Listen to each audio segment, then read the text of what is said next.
Geetha coffee ಶಾಪ್ನಲ್ಲಿ ಕೆಲಸ ಮಾಡ್ತಾ ಇರ್ತಾಳೆ. ದಿನ ಅವಳು 9 ಗಂಟೆಗೆ ಸರಿಯಾಗಿ ಕಾಫಿ ಶಾಪ್ಗೆ ಹೋಗಬೇಕಾಗಿರುತ್ತೆ. ಅವಳು ಬೆಳಿಗ್ಗೆ ಬೇಗನೆ ಎದ್ದು ಸ್ನಾನ ಮಾಡಿ ದೇವರಿಗೆ ಪೂಜೆ ಮಾಡಿ ಹೋಗ್ತಾ ಇದ್ಲು. ಅದೇ ರೀತಿ ಆ ದಿನ ಕೂಡ ಅವಳು ಸ್ನಾನ ಮಾಡಲು ಹೋಗಿದ್ಲು. ಗೀತಾ ಊರಿಗೆ ಮಹಾನ್ ಸುಂದರಿಯಾಗಿದ್ದಳು. ಅವಳ ಎದೆಗಳು ಯೌವನದಿಂದ ತುಂಬಿಕೊಂಡು ನೋಡುವವರ ಕಣ್ಣನ್ನು ಕುಕ್ಕಿಸುವಂತಿತ್ತು. ಅದನ್ನು ಎರಡು ಕೈಯಲ್ಲಿ ಬಾಚಿದರೂ ಸಿಗಲ್ಲ, ಅಷ್ಟು ದೊಡ್ಡದಾಗಿತ್ತು. ಗೀತಾ ಯಾವಾಗಲೂ ಸ್ನಾನ ಮಾಡಲು ಮೈಮೂ ಸೋಪ್ ಅನ್ನು ಯೂಸ್ ಮಾಡ್ತಾ ಇದ್ಲು. ಅವಳು ತನ್ನ ಎಲ್ಲಾ ಸುಂದರ ಅಂಗಾಂಗಗಳನ್ನು ತಿಕ್ಕಿ ತಿಕ್ಕಿ ತೊಳೆದು ಶುಚಿ ಮಾಡಿಕೊಂಡು ಬಟ್ಟೆ ಹಾಕಿಕೊಳ್ಳದೆ ತನ್ನ ರೂಮಿನೊಳಗೆ ಬರ್ತಾಳೆ. ಅಲ್ಲಿ ಕನ್ನಡಿ ಮುಂದೆ ನಿಂತು ಟವೆಲಿನ ಮೂಲಕ ತನ್ನ ಅಂಗಾಂಗಗಳನ್ನು ಒರೆಸಿಕೊಳ್ಳೋಕೆ ಶುರು ಮಾಡ್ತಾಳೆ. ಹಾಗೆ ಒರೆಸಿಕೊಳ್ಳುವಾಗ ಅವಳು ತನ್ನ ಬಟ್ಟೆ ಇಲ್ಲದ ಅಂಗಾಂಗಗಳನ್ನು ನೋಡುತ್ತಾಳೆ. ಹಾಲಿನ ಬಣ್ಣದಲ್ಲಿರುವ ಮೈಬಣ್ಣ, ಕಪ್ಪು ಕೂದಲು, ಕೆಂಪು ತುಟಿ, ಮೀನಿನಂತಿರುವ ಕಣ್ಣು. ಈಗ ಹಾಗೆ ಕೆಳಗೆ ಬಂದರೆ ತೊಡೆಯ ಮಧ್ಯ ಸಂಪಾಗಿ ಕೂದಲು ಬೆಳೆದು ಅದರ ನಡುವೆ ಕಾಣಿಸುತ್ತಿರುವ ಅವಳ ಕನ್ಯತ್ವದ ಹೂವು.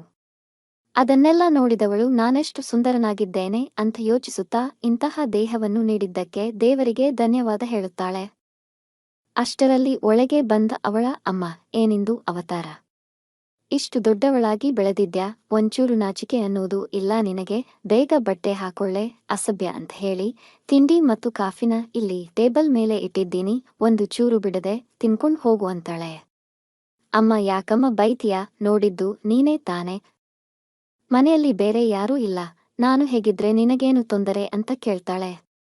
ಅವ್ವ ಹತ್ತಿರ ಬರ್ತಾಳೆ. ಅದು ಹಾಗಲ್ಲ ಕಣೆ, ನೀನು ದೊಡ್ಡವಳಾಗಿದ್ದರೂ ನಿನ್ನ ತೊಡೆ ಸಂದಿಯಲ್ಲಿ ಕೂದಲು ಬೆಳೆದಿದ್ದರೂ ನಿನಗೆ ಮದುವೆಯಾಗಿ ಮಕ್ಕಳಾಗಿದ್ರೂ ನೀನು ನನಗೆ ಮಗಳೇ, ಆದ್ರೆ ಹುಡುಗೀರು ಅಂದ್ರೆ ಒಂದ್ ಸ್ವಲ್ಪ ನಯ ನಾಚಿಕೆ ಇರಬೇಕು, ಇಲ್ಲಾಂದ್ರೆ ಕಷ್ಟ ಆಗುತ್ತೆ, ಅದಕ್ಕೆ ಹೇಳಿದೆ ಅಂತ ಹೇಳ್ತಾಳೆ. ಅದಿಲ್ಲಿ ನೀನು ಅಲ್ಲಿರೋ ಕೂದಲನ್ನ ತೆಗೆಯಲ್ವಾ, ಒಳ್ಳೆ ಅಮೆಜಾನ್ ಕಾಡಿನ ತರ ಬೆಳೆದಿದೆ ಅಂತ ನಗ್ತಾ ಹೇಳ್ತಾಳೆ. ಅದನ್ನೆಲ್ಲ ತೆಗಿಬಾರದು ಅಮ್ಮ, ನೋಡು ಆ ಕೂದಲು ಅಲ್ಲಿ ಇರೋದ್ರಿಂದ ನನ್ನ ದೇಹ ಎಷ್ಟು ಲಕ್ಷಣವಾಗಿ ಕಾಣಿಸ್ತಿದೆ ಅಂತ. ನಿಮ್ಮ ಕಾಲದಲ್ಲಿ ನೀವು ಕೂದಲನ್ನೆಲ್ಲ ಬೋಳಿಸುತ್ತಿದ್ದೀರಾ, ಇಲ್ಲ ತಾನೇ ಅಂತ ಕೇಳ್ತಾಳೆ. ಆಗ ಅವಳ ಅಮ್ಮ, ಅದು ನಮ್ಮ ಕಾಲ ಕಣೆ, ಈಗಿನ ಕಾಲನೇ ಬೇರೆ, ಹುಡುಗೀರು ಆ ಜಾಗನ ಎಷ್ಟು ಚೆನ್ನಾಗಿ ಇಟ್ಟುಕೊಂಡಿರುತ್ತಾರೆ ಗೊತ್ತಾ, ನೀನು ಮಾತ್ರ ಅಲ್ಲಿ ಅಮೆಜಾನ್ ಕಾಡನ್ನೇ ಬೆಳೆಸಿಕೊಂಡಿದ್ದೀಯಾ, ಏನ್ ಹುಡುಗಿನೋ ಅಂತ ಹೇಳುತ್ತಾಳೆ. ಅಷ್ಟರಲ್ಲಿ ಅವಳಿಗೆ ಕಾಫಿ ಶಾಪ್ಗೆ ಹೋಗೋಕೆ ಟೈಮ್ ಆಗುತ್ತೆ. ಅಮ್ಮ, ನನ್ನ ಕಾಚ ಬಾತ್ರೂಮ್ನಲ್ಲಿದೆ, ಹೋಗಿ ತಗೊಂಡು ಬಾ ಅಮ್ಮ ಅಂತ ಗೀತಾ ರಿಕ್ವೆಸ್ಟ್ ಮಾಡ್ಕೊಳ್ಳುತ್ತಾಳೆ. ಈಗ ಅವಳಮ್ಮ, ಒಂದು ಐಡಿಯಾ ಮಾಡು, ಹೀಗೆ ಕಾಫಿ ಶಾಪ್ಗೆ ಹೋಗಿಬಿಡು ಅಂತ ರೇಗಿಸ್ತಾಳೆ. ತರ್ಕಿನೇ ಇರು, ಬಾತ್ರೂಮಿಗೆ ಹೋಗಿ ಕಾಚನ ತಗೊಂಡು ಬರ್ತಾಳೆ. ನಂತರ ಅವಳೆ ಗೀತಾಳಿಗೆ ಕಾಚನ ಹಾಕ್ತಾಳೆ. ಹಾಗೆ ಹಾಕುವಾಗ ಸಂಪಾಗಿ ಬೆಳೆದಿರುವ ಕೂದಲನ್ನು ಸವರುತ್ತಾಳೆ. ಅದಕ್ಕೆ ಗೀತಾ ಏನು ರೆಸ್ಪಾನ್ಸ್ ಮಾಡಲ್ಲ, ಅವಳಿಗೆ ಆ ಸವರುಳಿಗೆ ಹಿತವಾಗಿತ್ತು ಅನಿಸುತ್ತೆ. ನಂತರ ಬ್ರಾ ಕೂಡ ಅವಳೇ ಹಾಕಿ ಕೂದಲನ್ನ ಬಾಚಿ ಜಡೆ ಹಾಕ್ತಾಳೆ. ಗೀತಾ ಗಡಿಬಿಡಿಯಲ್ಲಿ ತಿಂಡಿ ತಿಂದು ಕಾಫಿನ ಕುಡಿದು ಸ್ಕೂಟಿ ತಗೊಂಡು ಕಾಫಿ ಶಾಪ್ಗೆ ಹೊರಡುತ್ತಾಳೆ. ಅವಳು ಕಾಫಿ ಶಾಪ್ಗೆ ಬರುವಾಗ ಇದು ನಿಮಿಷ ಲೇಟಾಗಿರುತ್ತೆ. ಆಗ ಅವಳ ಗೆಳತಿ ರೂಪ, ಯಾಕೆ ಲೇಟ್ ಮಾಡ್ದೆ ಅಂತ ಕೇಳ್ತಾಳೆ. ಏನೂ ಇಲ್ಲ ಕಣೆ, ಸ್ವಲ್ಪ ಕೆಲಸ ಇತ್ತು, ಹಾಗಾಗಿ ಲೇಟ್ ಆಯ್ತು, ಓನರ್ ಬಂದಿದ್ದಾರೆ, ಏನು ಹೇಳಿಲ್ಲ ತಾನೇ ಅಂತ ಕೇಳ್ತಾಳೆ. ಆಗ ರೂಪ, ಇದುವರೆಗೂ ಏನು ಹೇಳಿಲ್ಲ, ಇನ್ಮೇಲೆ ನೋಡಬೇಕು ಏನಾಗುತ್ತೆ ಅಂತ ಹೇಳುತ್ತಾಳೆ. ಆ ಕಾಫಿ ಶಾಪ್ ಓನರ್ಗೆ ಗೀತಾಳ ಮೇಲೆ ಆಸೆ ಇದ್ದಿದ್ದರಿಂದ ಅವನು ಏನು ಹೇಳದೆ ತನ್ನ ಕಾರನ್ನು ಡ್ರೈವ್ ಮಾಡಿಕೊಂಡು ಹೋಗುತ್ತಾನೆ. ಅಷ್ಟರಲ್ಲಿ ಎರಡು ಊರಿನ ಮಧ್ಯೆ ಗಲಾಟೆಯಾಗಿ ರೋಡನ್ನು ಬ್ಲಾಕ್ ಮಾಡಿದ್ದಾರೆ, ಯಾವ ಗಾಡಿನೂ ಕೂಡ ಆಚೆಗೂ ಹೋಗಕ್ಕಾಗಲ್ಲ, ಈಚೆಗೂ ಬರಕ್ಕಾಗಲ್ಲ ಅಂತ ಅವರೆಲ್ಲರಿಗೂ ಗೊತ್ತಾಗುತ್ತೆ. ಗೀತಾ ಸ್ವಲ್ಪ ಹೊತ್ತು ಅಲ್ಲೇ ಇದ್ದು ಯಾವ ಕಸ್ಟಮರ್ ಕೂಡ ಬರದೇ ಇರೋದನ್ನು ನೋಡಿ ರೂಪ ಮನೆಗೆ ಹೋಗ್ತಾಳೆ. ಅವಳನ್ನ ಪಿಕ್ ಅಪ್ ಮಾಡ್ಕೋಕೆ ಅವಳ ಬಾಯ್ ಫ್ರೆಂಡ್ ಬಂದಿರುತ್ತಾನೆ. ಅವರಿಬ್ಬರೂ ಕೂಡ ಎಂಜಾಯ್ ಮಾಡ್ಕೋಕೆ ಎಲ್ಲಿಗೋ ಹೊರಟಿದ್ದಾರೆ. ಈಗ ಆ ಕಾಫಿ ಶಾಪ್ನಲ್ಲಿ ಯಾರೂ ಇರಲ್ಲ, ಒಬ್ಬಳೇ ಇರುವುದರಿಂದ ಅವಳ ಮನಸ್ಸಲ್ಲಿ ಏನೇನು ಆಲೋಚನೆಗಳು ಬರೋಕೆ ಶುರುವಾಗುತ್ತೆ. ಮನಸ್ಸು ಅವಳ ಕಂಟ್ರೋಲ್ನಲ್ಲಿ ಇರಲಿಲ್ಲ. ಹಾಗಾಗಿ ಅವಳು ಯಾರೂ ಬರಲ್ಲ ಅನ್ನೋಂಡು ಅಲ್ಲೇ ಇರು ಟಾಯ್ಲೆಟ್ಗೆ ಹೋಗಿ ವಿಡಿಯೋ ನೋಡೋಕೆ ಶುರು ಮಾಡ್ತಾಳೆ. ಅವಳ ಒಂದು ಕೈ ಮೊಬೈಲನ್ನು ಹಿಡಿದಿದ್ದರೆ ಇನ್ನೊಂದು ಕೈ ಉಜ್ಜಾಟದಲ್ಲಿ ತೊಡಗುತ್ತೆ. ಅಷ್ಟರಲ್ಲಿ ಒಂದು ಬೈಕ್ ಬಂದ ಸೌಂಡ್ ಆಗುತ್ತೆ. ಅವಳು ವಿಡಿಯೋ ಕಟ್ ಮಾಡಿ ಬಟ್ಟೆನ ಸರಿಯಾಗಿ ಹಾಕಿಕೊಂಡು ಹೊರಗೆ ಬರ್ತಾಳೆ. ಹೊರಗೆ ಬಂದು ನೋಡಿದ್ರೆ ಒಬ್ಬ ಸುಂದರವಾದ ಯುವಕ ನಿಂತಿರುತ್ತಾನೆ. ಅವನ ಹೆಸರು ಹರೀಶ್. ಅವಳು ಅವನ ಬಳಿಗೆ ಹೋಗಿ ಎಷ್ಟು ರೂಪಾಯಿ ಕಾಫಿ ಅಂತ ಕೇಳ್ತಾಳೆ. ಆಗವನು ಫುಲ್ ಕಪ್ ಮಾಡಿ ಅನ್ನುತ್ತಾನೆ. ಅವಳು ಕಪ್ಗೆ ಕಾಫಿಯನ್ನು ತುಂಬಿಸುವಾಗ ಅವನು ನಾನಿವತ್ತು ಕಾಫಿ ಶಾಪ್ ಕ್ಲೋಸ್ ಇರುತ್ತೆ ಅಂತ ಅಂದುಕೊಂಡಿದ್ದೆ. ಆದರೆ ನನ್ನ ಪುಣ್ಯಕ್ಕೆ ಓಪನ್ ಇದೆ ಅಂತಾನೆ.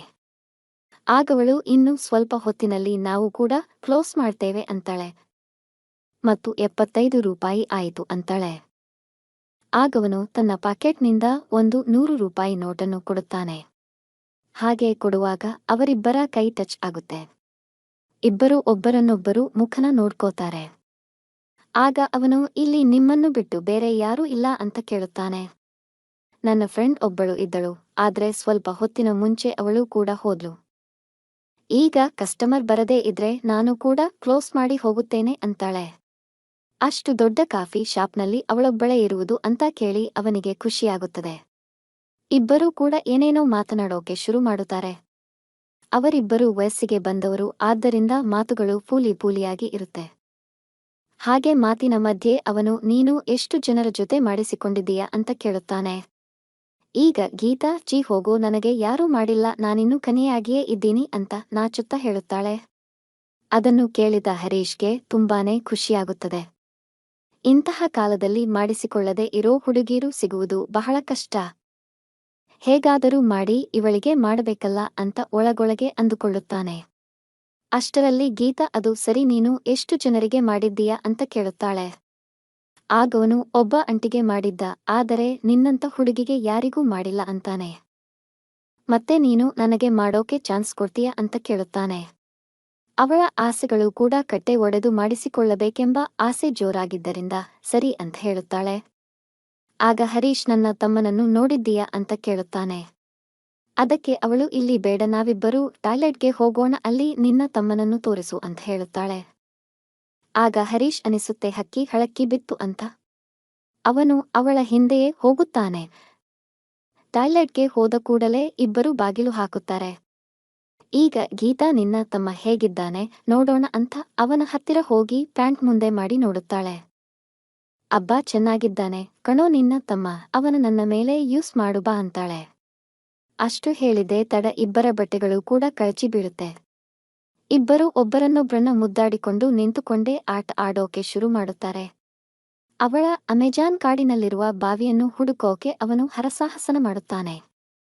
ಇಬ್ಬರಿಗೂ ಕೂಡ ಹೊಸ ಅನುಭವ, ಅದರಿಂದ ಅವರ ದೇಹವೆಲ್ಲ ಗಡಗಡ ನಡುಗುತ್ತಾ ಇರುತ್ತೆ. ಅದೆಂತಂದ ಭಂಗಿಯಲ್ಲಿ ಹೊರಹಾಡಿದರೂ ಅವರಿಗೆ ಗೊತ್ತು. ಅಂತೂ ಇಂತೂ ಎಲ್ಲ ಆಟ ಮುಗಿಯುತ್ತೆ.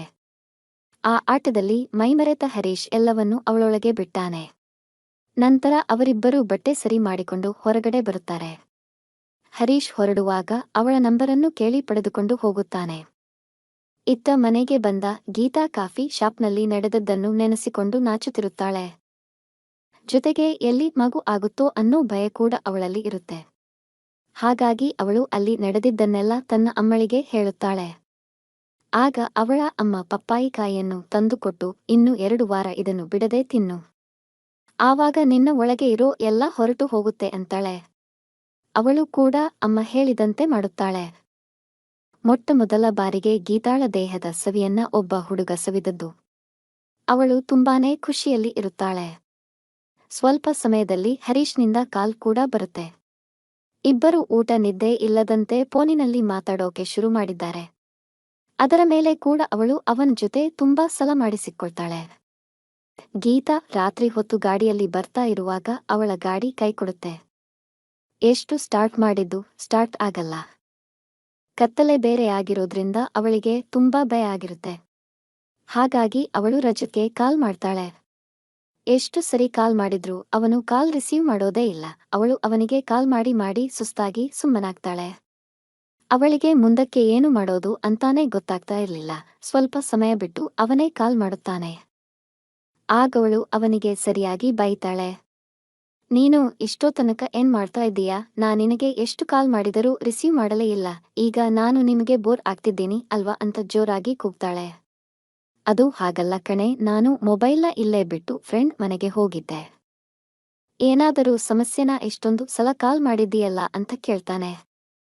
ಆಗವಳು ನಡೆದಿದ್ದನ್ನೆಲ್ಲ ಹೇಳುತ್ತಾಳೆ. ಅದನ್ನು ಕೇಳಿದ ಅವನಿಗೆ ತುಂಬಾನೇ ಭಯ ಆಗುತ್ತೆ. ನೀನು ಈಗ ಎಲ್ಲಿದೀಯಾ ಹೇಳು, ಬೇಗನೆ ಬರ್ತೀನಿ ಅಂತ ಹೇಳ್ತಾಳೆ. ಅವಳು ನಾನೀಗ ಶಿವಾಜಿನಗರದಲ್ಲಿದ್ದೀನಿ ಅಂತ ಹೇಳುತ್ತಾಳೆ. ಅದನ್ನು ಕೇಳಿಸಿಕೊಂಡ ರಜತ್, ಏನು ಅಲ್ಲಿ ದೆವ್ವ ಇದೆ ಕಣೆ, ನನಗೆ ತುಂಬಾ ಜನ ಸತ್ತಿದ್ದಾರೆ, ಬೇಗ ಅಲ್ಲಿಂದ ಗಾಡಿ ತಳ್ಕೊಂಡು ಮುಂದೆ ಬಾ, ನಾನು ಕೂಡ ಅಲ್ಲಿಗೆ ಬರ್ತೀನಿ ಅಂತ ಹೇಳುತ್ತಾನೆ. ಆಗವಳು ಭಯದಿಂದಲೇ ಗಾಡಿನ ಸ್ವಲ್ಪ ದೂರಕ್ಕೆ ಮುಂದೆ ತಳ್ಕೊಂಡು ಬರ್ತಾಳೆ. ಅವಳಿಗೆ ಏನೋನೋ ಶಬ್ದ ಆದಂತೆ ಕೇಳಿಸ್ತಾ ಇರುತ್ತೆ. ಅವಳು ಭಯದಿಂದಲೇ ಮುದುರಿಕೊಂಡು ಕೂತ್ಕೊಂಡಿರ್ತಾಳೆ. ಅಷ್ಟರಲ್ಲಿ ಹರೀಶ್ ಅಲ್ಲಿಗೆ ಬರ್ತಾನೆ. ಅವಳು ಅವನನ್ನು ತಬ್ಬಿಕೊಂಡು ಅಳುತ್ತಾಳೆ. ನಿನಗೆ ಏನಾಗಕ್ಕೂ ನಾನು ಬಿಡಲ್ಲ ಕಣೆ ಅಂತ ಹೇಳಿ ಅವಳ ಹಣೆಗೆ ಮುತ್ತಿಡುತ್ತಾನೆ. ಮತ್ತೆ ಈಚೆ ನೋಡಿ, ಇಲ್ಲಿ ಯಾರೂ ಇಲ್ಲ ಕಣ, ಇಲ್ಲೇ ನಿನಗೆ ಮಾಡ್ಲಾ ಅಂತ ಕೇಳ್ತಾನೆ. ಅವಳು ಒಪ್ಪಿದೆ. ತಡ ಇಬ್ಬರು ಮತ್ತೆ ಸೇರ್ತಾರೆ.